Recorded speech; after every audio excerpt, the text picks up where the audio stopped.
The church is in the sexual battle of its life. If you take just a standard cookie-cutter Christian, don't do this, don't do that, it won't work. It's going to really sweep through the church like a tsunami wave of destruction of the family. I had wanted to fly a jet aircraft since I was 4 years old. I wanted to be a fighter pilot. Hey. And so it was all I was living for. Still think you're a hot shot?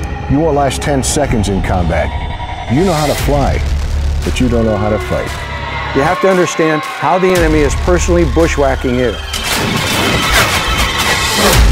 Alpha Bravo, this is an ambush. I'm rolling in.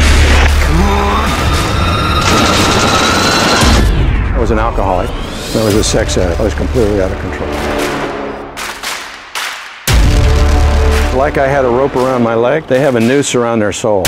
And the harder they pull against it, the worse it gets. That's why trying harder doesn't work. You have to know your enemy if you're going to win. It's not just going to go away. That's the power of sexual bondage. It promises you everything, gives you absolutely nothing. It feels as if there's no hope, you're never getting out of this. But the shed blood of Jesus Christ guarantees there's a way out.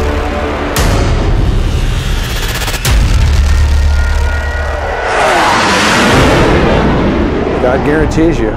His word is very clear. The curse will be visited the third or fourth generation. We will create trails in our brain that are just going to fire on an automatic sequence. You're fighting for the very lineage that God gave you.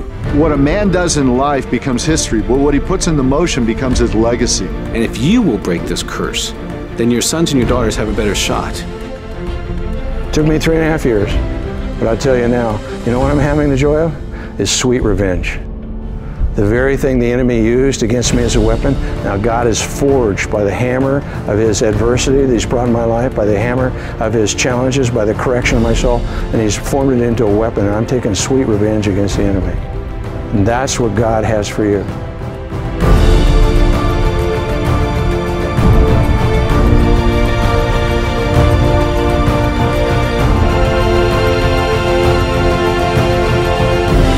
Don't let one bad day determine who you are and how you can fly. It will put a weapon in your hand that you can conquer and begin to help other men. I believe in you, Roberts.